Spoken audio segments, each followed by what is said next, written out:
नाज़रीन आज़ाद, नाज़रीन doctor Danish programme सवालिया के साथ हाजिर है। नाज़रीन, मुल्क में आज भी जो अवाम है वो महंगाई में पिसी जा रही है। एक तरफ खुदकशी हो रही है और दूसरी तरफ फाका कशी, लेकिन कहीं भी इनकी दाद रसी नहीं हो रही है। और दूसरी तरफ हम देखते हैं कि वो चंद लोग जो मुल्क को लूट चुके थे वो आज भी लूट रहे हैं, लेकिन इनकी भी कहीं गिरफ्त नहीं हो रही है।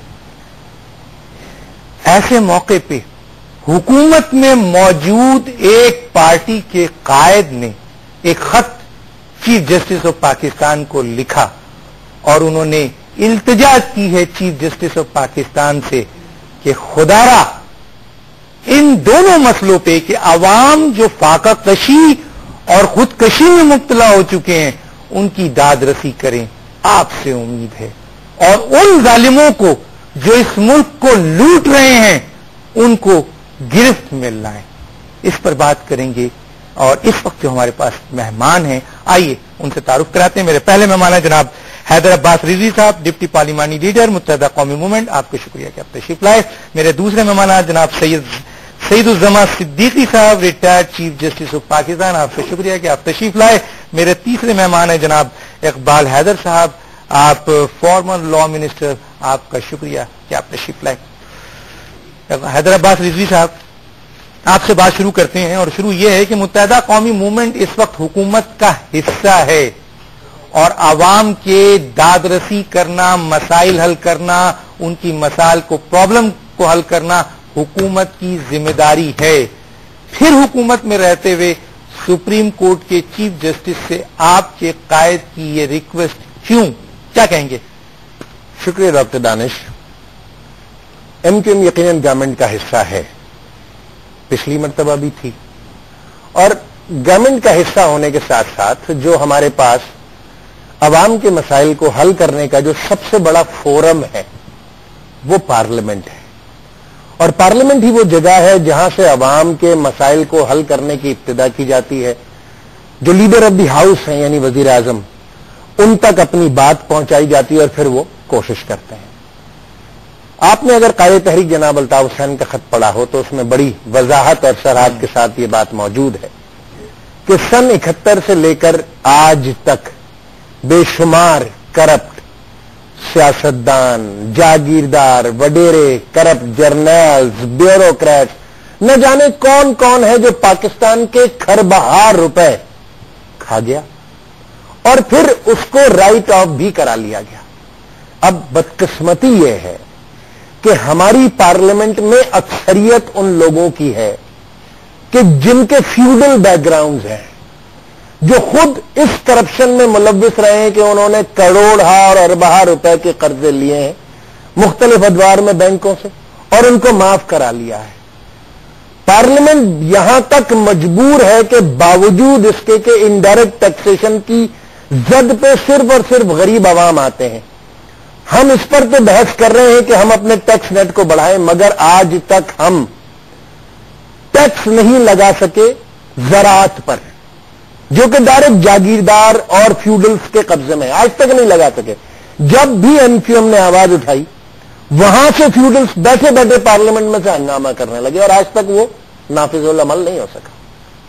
तो लिहाजा एक ऐसी सूरत हाल में जबकि हमारे पास ये लूली लंगड़ी जमहूरियत मौजूद है कि जिसमें फ्यूडल्स हमारे पार्लियामेंट पर काबिज थे हैं और मौजूदा सूरत हाल अगर चलती रही तो आइंदा भी रहेंगे, तो वहां से तो ये मसला हल नहीं होने का।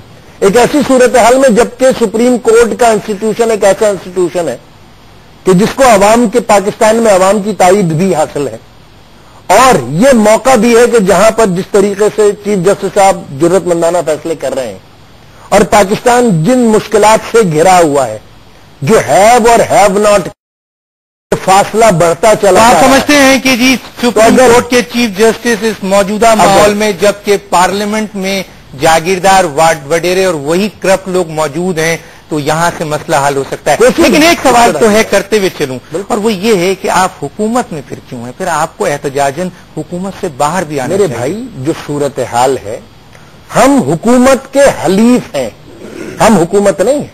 ہمارے پاس 1.3 منسٹریز ہیں وفاق میں. کتنی؟ 1.3. ایک چھوڑنے کیا ہم نہیں چاہتے پاکستان کا پولیٹیکل سسٹم ڈیریل ہو جائے. لیکن اگر ایم کیو ایم چھوڑتی ہے تو موجودہ ایگزسٹنگ پولیٹیکل جمہوری سسٹم ڈیریل ہو جائے. جس طریقے سے نواز شریف سپورٹ کر رہے ہیں سسٹم کو ڈیریل نہیں ہونے دینا. نواز شریف صاحب سپورٹ کر رہے ہیں حکومت کو سپورٹ کرنے کا بالکل یہی ہے. آپ بھی ہم حکومت کو چلے تو بات کرتے ہیں. جسٹس سعیداللہ صدیقی صاحب، یہ جو خط آیا آپ نے یقیناً پڑھا ہوگا. آپ بھی چیف جسٹس آف پاکستان رہ چکے ہیں. الطاف حسین صاحب کے اس خط میں جو آخری جملہ ہے اس میں یہ ہے کہ اسے ایک پٹیشن سمجھا جائے. آپ کیا سمجھتے ہیں یہ خط، پٹیشن اور سپریم کورٹ کا موجودہ کردار ان مسئلے کو جہاں ڈسکس کیا ہے کیسے حل ہوگا؟ دیکھیے، آرٹیکل 184(3) کے اندر دو شرائط ہیں کسی بھی کیس کو ٹیک اپ کرنے کے لیے. پہلی شرط تو اس میں یہ ہے کہ پبلک انٹرسٹ لیٹیگیشن ہونا چاہیے. ایسا کوئی مسئلہ ہونا چاہیے جس میں عوام الناس انٹرسٹیڈ ہو، جس کے اندر جس کی تشریح کے اوپر، جس کے فیصلے ہونے پہ. دوسرا یہ کہ اس کا کوئی فنڈامنٹل رائٹس اس میں کوئی انوالو ہونا چاہیے. اگر یہ دو شرطیں موجود ہوں تو یقیناً سپریم کورٹ کو یہ اختیار ہے کہ وہ سو موٹو نوٹس دے سکتا ہے. اس کے لیے کوئی ضروری نہیں ہے کہ آپ فارمل پٹیشن کریں. وہ خود بھی کسی خبر سے پڑھ کے خود اپنے آپ بھی کر سکتے ہیں. کوئی آپ خط لکھ دیں یا کوئی خبر آ جائے اخبار میں تو اس کو کنورٹ کر کر اس کو رجسٹر کر سکتے ہیں ایز اے پٹیشن، اور پھر اس کے بعد آگے کارروائی ہو سکتی ہے.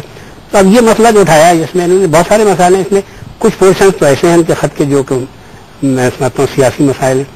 تو میرے اپنی رائے میں کورٹوں کے اندر سیاسی مسائل کو لے جا کر حل نہ کرایا جائے، اس لیے کہ کورٹوں کی کریڈیبلٹی جو ہے ویسی آپ کو معلوم ہے پچھلے 60 سال کے اندر جو کچھ کورٹوں میں ہوتا رہا اس کا نتیجہ یہی تھا کہ عام طور سے سیاستدان جو تھے وہ اپنے مسائل کو سیاست کے طور پہ حل کرنے کے بجائے وہ تمام مسائل لے جاتے سپریم کورٹ میں، وہاں جا کے کوشش کرتے کہ یہاں سے مسئلہ ہے.